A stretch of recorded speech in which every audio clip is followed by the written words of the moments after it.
E no vídeo de hoje eu vou mostrar para vocês como não errar nas suas escolhas da sua cozinha planejada.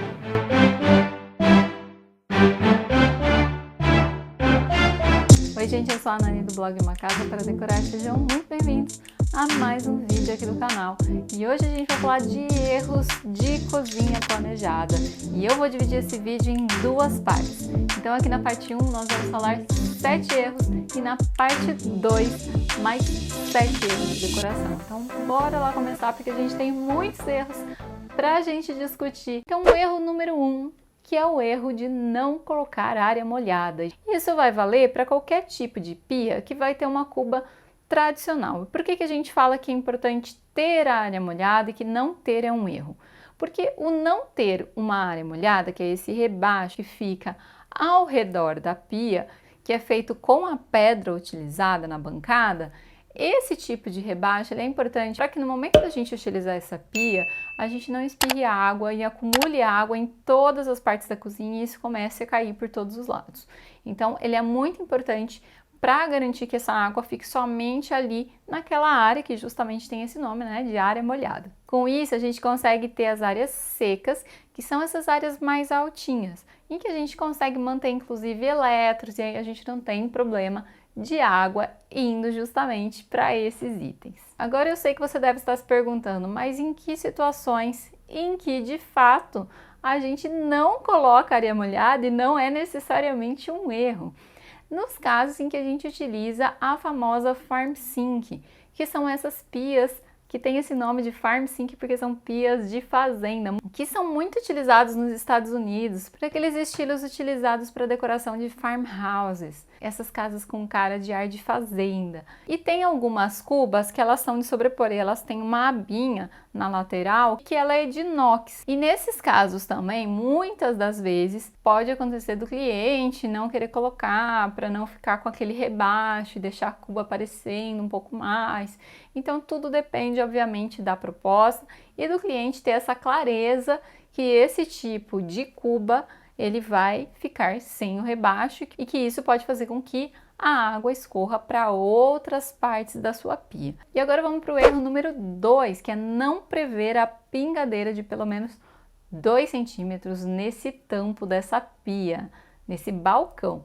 Então, olhem só, se a gente não colocar essa pingadeira, se a gente não vier com a pedra, né, um pouquinho à frente do armário, deixar pelo menos uns 2 centímetros para frente, o que pode acontecer quando cair a água, né, quando escorrer a água? A água vai cair e se ela estiver exatamente rente ali ao armário, essa água vai escorrer pelo MDF. Então, não é bacana, porque isso pode estragar com muita facilidade o seu MDF. Então é importante que você tenha essa pingadeirinha, porque ela vai ficar para frente aqui do móvel e no momento que pingar, ela vai cair no chão e essa água não vai invadir o armário, o MDF. E vamos para o erro número 3, que é não recuar a base da pia, que é o famoso sócolo. Se a gente não recuar a base da pia, ou seja, essa roda base ou sócolo, se a gente não fizer esse recuo, a gente vai ficar com essa base rente ao armário. E qual que é o problema disso? O problema não é só uma questão estética, mas é uma questão ergonômica, porque no momento em que a gente vai utilizar essa pia, os nossos pés vão ficar batendo ali se ele estiver bem rente ao armário, e aí a gente vai começar a tender a inclinar mais a nossa coluna para conseguir alcançar ali a pia. E se a gente estiver por outro lado, a gente tiver esse espaçamento, né, aqui embaixo, quando a gente estiver com os pés ali, estiver em pé, o nosso pé vai encaixar ali nesse recuo e a gente não vai precisar ficar tão inclinado para conseguir alcançar ali a pia e executar as nossas tarefas. Então, ergonomicamente, é a forma mais correta da gente fazer esse roda base aí na cozinha. O que a gente tem que deixar de espaço? Em torno de 10 centímetros já é suficiente. Lembrando que esse recuo, essa roda base, ela pode ser feita tanto em alvenaria com o revestimento do próprio piso ou também ela pode ser feita com o próprio MDF do móvel. E uma outra possibilidade, mas que eu não costumo utilizar muito, que é utilizar um móvel com os pezinhos ou então um móvel suspenso. Eu não costumo utilizar dessa forma para a cozinha, eu gosto do móvel suspenso para banheiros, mas para cozinhas eu não costumo utilizar tanto, porque eu acho que é muito peso, são muitas coisas para a gente colocar ali nessa bancada, então eu prefiro realmente ter uma base mais firme. E vamos para o erro número 4, que é usar mármore na cozinha. O mármore ele é extremamente poroso, então a chance de você manchar esse mármore é muito grande. É claro que dá sempre para a gente fazer uma impermeabilização, e aí você vai ter que ter cuidados muito mais constantes e tá sempre procurando impermeabilizar essa pedra. Então dá para fazer isso. Hoje em dia a gente tem, obviamente, produtos mais tecnológicos para conseguir fazer essa impermeabilização, mas é uma coisa que você vai ter que estar sempre atenta para ver se essa impermeabilização ela ainda está ok e a pedra ainda está protegida. Uma outra possibilidade é utilizar o granito, que é um pouco menos poroso, e com isso você vai ter uma maior resistência a manchas e também muitas vezes a temperaturas. E aqui, claro, se você puder investir um pouco mais, você pode utilizar o quartzo, o silestone.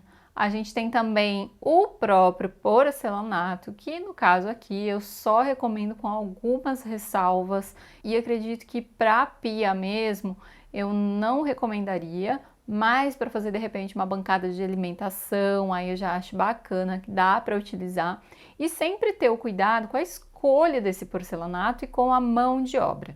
Com a escolha do porcelanato, porque muitas vezes não adianta colocar um porcelanato muito barato, que muitas vezes não tem resistência suficiente. Às vezes é um porcelanato de parede, que ele normalmente não vai sofrer atrito, e aí você coloca esse porcelanato como bancada, que muitas vezes vai sofrer algum tipo de atrito, e isso pode não ter a resistência necessária. O outro cuidado também é com relação à mão de obra. Porque para fazer uma bancada de porcelanato, a gente tem que ter uma mão de obra muito boa. Porque na hora de a gente fazer os cantinhos e fazer o fechamento ali da pia, a gente precisa ter um corte em 45 graus ali na beiradinha da pedra para que a gente consiga fazer essa união, essa conexão dessas partes da sua bancada, né? Da parte de apoio e da parte de lateral. Então, para a gente conseguir fazer isso, a gente precisa ter esses recortes muito bem feitos. Erro número 5, posicionar fogão, cooktop ou geladeira muito próximo da parede ou de alguma torre de armários, de alguma forma ter alguma coisa ali nas laterais. Por que que a gente tem que ter esse cuidado? Com fogão ou cooktop, é porque se a gente for cozinhar e a gente for colocar uma panela de cabo, e a gente não tiver muito espaço nas laterais, isso pode começar a bater de forma que você não vai conseguir esticar essa panela e colocar e posicionar ela bonitinha ali no centro da boca do fogão. Então, para evitar esse tipo de problema, o ideal é que você deixe um espaço de pelo menos 15 centímetros ali na lateral do fogão ou do cooktop. E no caso da geladeira, o grande problema da gente colocar ela extremamente encostada na parede ou algum armário é que a gente muitas vezes pode ter o problema para abrir essa porta da geladeira. Porque já pensou que tem algumas situações em que a gente vai abrir essa geladeira e se a gente estiver bem colado a uma outra superfície, seja um armário, seja uma parede, pode acontecer dessa porta ela não ter uma abertura total. E aí com isso a gente vai ter um uso muito prejudicado no dia a dia e vai começar a te incomodar inclusive. Então tenham esse cuidado de pensar no modelo que vocês estiverem utilizando e a posição dessa geladeira, que é super importante, e do fogão e do cooktop também.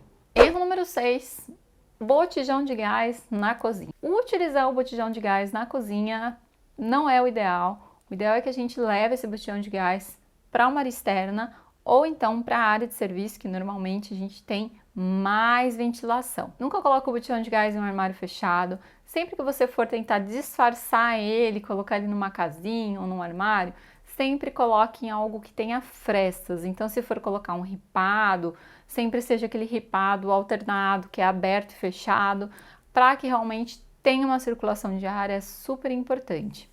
Um outro ponto aqui falando de gás e entrando um pouquinho no próximo tópico que tem a ver com energia e tomadas, é que a gente, quando utilizar a cooktop e tiver que conectar o gás e tiver que conectar na energia, a gente precisa tomar muito cuidado e também evitar de deixar essa caixinha de energia justamente na mesma posição ali do gás. Então tenta colocar numa outra parte do armário, um pouquinho mais para o lado, para separar aí essas duas entradas, porque pode dar uma faísca, pode ter algum problema, se acontece algum vazamento e você precisa desconectar isso da tomada, isso está separado, está um pouco mais espaçado um do outro. Você consegue puxar o cabo desse eletrodoméstico da tomada com mais facilidade. E o erro número 7 é não colocar tomada suficiente na bancada, que faz muita falta, e também não colocar tomada de 20 amperes,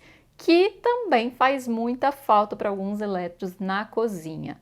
É bacana na cozinha que a gente tem algumas tomadas ali na roda-banca, então ali na parte de trás ali da cozinha, acima, né, na parte do backsplash, é muito bacana que a gente tenha algumas tomadas espalhadas. Mas caso você não queira poluir o seu backsplash, ali o seu fundo atrás da pia, que muitas vezes tem um revestimento diferenciado, você pode utilizar algumas opções um pouco mais modernas, né? Você pode utilizar essas tomadas embutidas, que tem uma torre de tomadas, que fica muito bacana também, fica toda escondidinha, não atrapalha, é super clean. Então basta você pensar nessa questão antes e discutir com o profissional responsável aí pelo seu projeto. Outro ponto que é importante são as tomadas de 20 amperes. Para quem não sabe, a gente tem tomadas de 10 amperes e tomadas de 20 amperes. As tomadas de 10 amperes, elas são mais fininhas, então são para esses eletros que tem a tomada, o plug, né, um pouco mais fininho. Esses plugs são um pouco maiores, um pouco mais gordinhos, eles são de tomadas de 20 amperes e geralmente são itens, são eletros que consomem mais energia. Então são eletros como a fritadeira elétrica, então muitas vezes algum forno ele também tem. Então sempre vai ter algum item aí na sua cozinha, algum eletro que muitas vezes aparece na versão de 20 amperes. Então é importante que você tenha isso preparado para que quando você tiver algum eletro nessa situação, você consiga utilizar, não tenha que ficar fazendo nenhum tipo de adaptação. Por favor, não utilizem adaptadores para esses itens, porque eles já consomem bastante energia, então pode ocasionar algum tipo de sobrecarga na rede elétrica. Então tomem esses cuidados e já façam as adaptações, deixem tudo certinho com o eletricista para que vocês tenham todos esses tipos de tomada de 10 amperes, de 20 amperes e que vocês consigam ter a tomada na quantidade exata que vocês precisam. E esse foi o vídeo de hoje, a parte 1. E na próxima semana eu vou trazer para vocês a parte 2. Me conta aí se você já cometeu algum desses erros aqui que eu comentei aqui durante esse vídeo. E se você gostou, não se esqueça de se inscrever aqui no canal, de curtir também esse vídeo para receber mais vídeos de arquitetura e de decoração. E a gente se vê no próximo vídeo. Até mais!